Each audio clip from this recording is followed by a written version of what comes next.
The Panama Papers did not expose a crime. 11.5 million documents, 2.6 terabytes of data, 140 politicians, 12 sitting heads of state, and by the time the world stopped watching, exactly 0 billionaires in prison. But here's the twist. The prosecutors knew where the money was. The journalists had already published the names. The governments had already opened the investigations. And still nothing. Tonight we are not going to ask who hid the money. That story has already been told. Tonight we are going to follow the architecture, the invisible system that was built to make hiding money not just possible but perfectly legal. And by the end you may see wealth itself very differently. Tonight we are going to follow a simple idea, a shell company from its origins in a Panamanian law office to the corners of the global financial system it quietly controls. We will meet the men who built the architecture, the whistleblower who tore it open, the governments that looked inside and looked away, and we will answer the only question that matters. Why, after the largest data leak in financial history, did the system survive intact? Because the real story of the Panama Papers is not about greed. It is about design, power, and the rules that were written to protect both. That is it. Before we can understand what was hidden, we need to understand what was used to hide it. A shell company is a legal entity. It has a name. It has a registration number. In some jurisdictions, it has a bank account. What it does not have is a business. No employees, no office, no operations, no product. Just paperwork and the legal right to hold assets. Fair right. A company that does nothing. But here's what that nothing can do. It can own property. It can hold bank accounts across multiple countries. It can receive payments and send them elsewhere. It can be owned by another shell company, which is owned by another, which is owned by a trust registered in a jurisdiction that does not require you to disclose who the trust belongs to, layer by layer, jurisdiction by jurisdiction, until the original owner is invisible, not illegal, not hidden in a vault, simply unreachable. And those shell companies by April 2016 numbered 214,000, all created by one firm, all traceable to one address in Panama City, Mossack Fonseca. In 1981, 2 lawyers opened a firm in Panama. Jürgen Mossack, a German-born attorney whose father had served in the Nazi SS, became the legal architect. Ramon Fonseca, a Panamanian novelist and political insider, became the face. Together they built what would become the world's 4th largest provider of offshore financial services. By 2016, Mossack Fonseca operated in more than 40 countries. It had offices in London, Hong Kong, Miami, and Zurich. It had incorporated companies in the British Virgin Islands, the Bahamas, the Seychelles, and Panama. And it had a client list that read like a directory of global power. But the most important document Mossack Fonseca ever produced was not one they gave to a client. It was an internal memorandum discovered only after the leak. It read simply, 95% of our work coincidentally consists in selling vehicles to avoid taxes. That is it, not financial planning, not estate management, not legitimate international business structuring.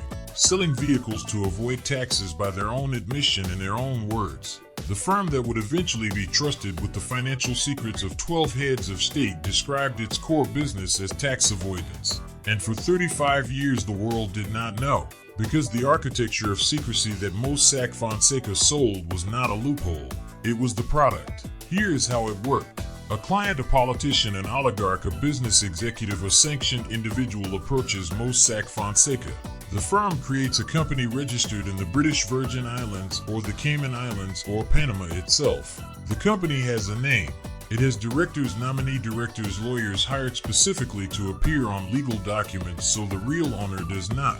The company opens a bank account in Switzerland, in Luxembourg, and Cyprus, in a jurisdiction that asks very few questions about where the money came from.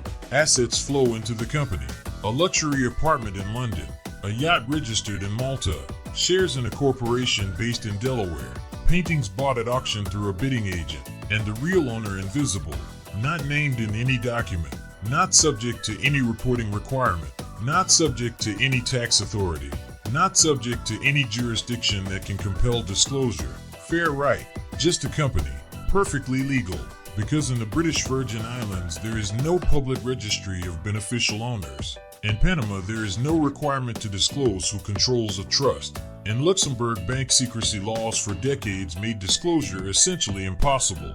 Not subject to one rule, not subject to another, and not subject to the tax authority of the country where the money was actually made. The system was not designed by criminals. It was designed by lawyers working within laws written by governments, often the same governments that would later call for investigations. And those laws across 35 years protected the wealth of presidents, prime ministers, arms dealers, and oligarchs from public scrutiny legally, quietly, and almost entirely in the shadows. The machine ran for 35 years without interruption, until one person decided to open a door. In early 2015, Bastian Obermeier, an investigative reporter at the German newspaper Süddeutsche Zeitung, received an encrypted message from an anonymous source. The message said, "I want to make these documents public." Over the following months, Obermeier received files, millions of files, internal emails, contracts, banking statements, corporate registrations, client lists. He contacted the International Consortium of Investigative Journalists, the ICIJ. What followed was the largest coordinated journalism operation in history. 350 journalists, 107 media organizations, 80 countries, working in strict secrecy for more than a year, analyzing 2.6 terabytes of data before publishing a single word. The whistleblower, who has never been identified and who communicated only under the pseudonym John Doe, explained their motivation in a single document released weeks after publication. "I understood enough about their contents to realize the scale of the injustices they described. My life is in danger," John Doe told the journalists. On April 3, 2016, the world found out why.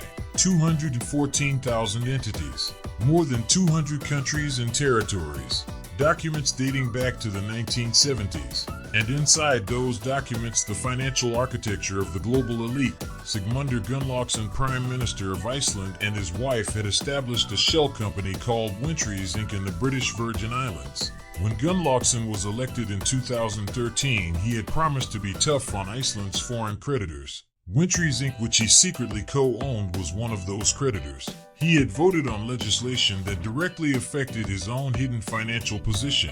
Nawaz Sharif, Prime Minister of Pakistan, whose children were found to hold shell companies in the British Virgin Islands connected to luxury real estate in London. Petro Poroshenko, then President of Ukraine, found to control offshore structures while his country was at war. Mauricio Macri, President of Argentina, linked to an offshore company his family had established.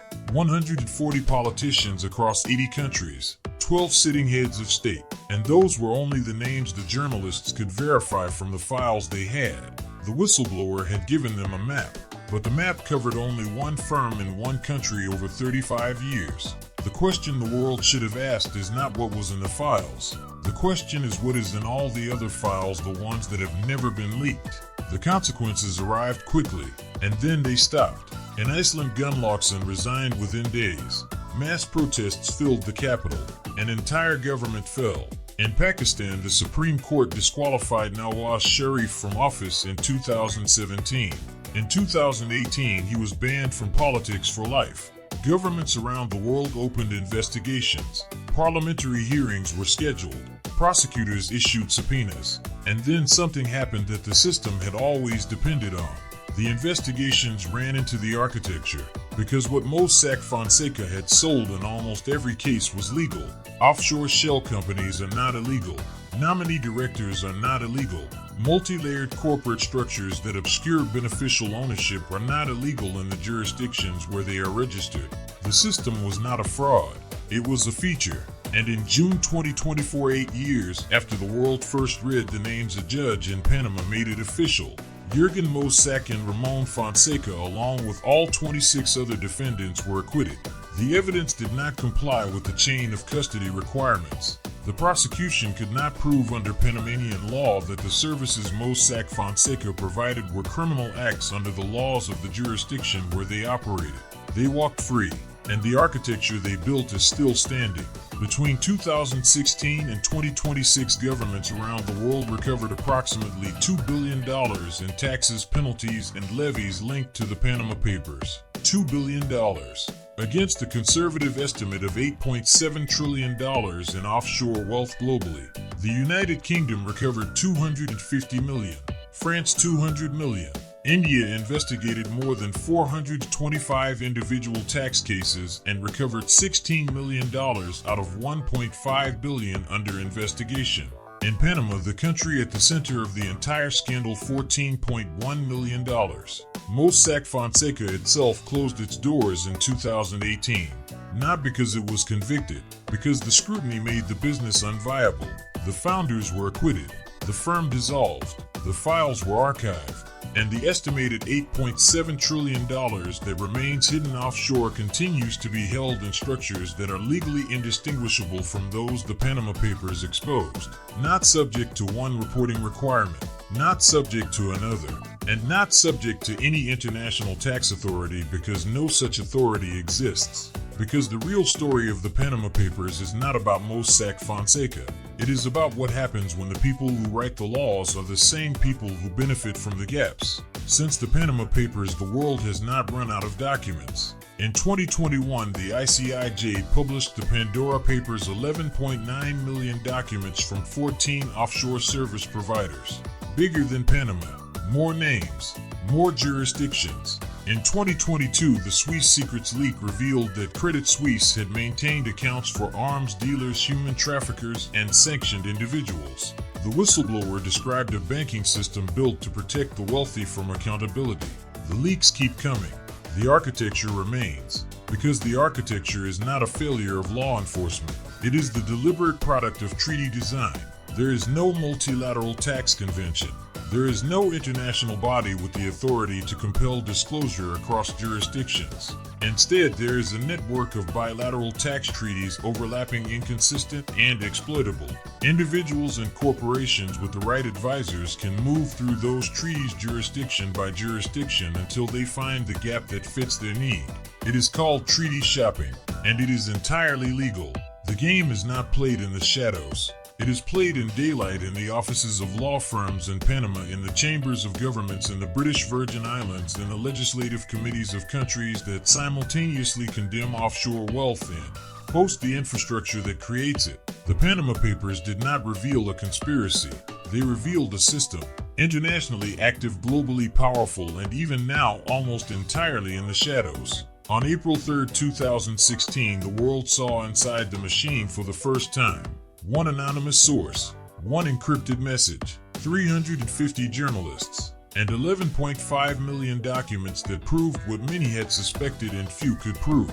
That the rules of money, the real rules, are not the rules that appear in tax codes or financial regulations or the speeches of finance ministers. The real rules are written in the gaps between jurisdictions, in the space between what is legal and what is just, in the architecture of structures that are by design invisible, unreachable, and permanent. The founders of Mossack Fonseca were acquitted. The whistleblower remains in hiding, and the system they exposed continues to function exactly as designed.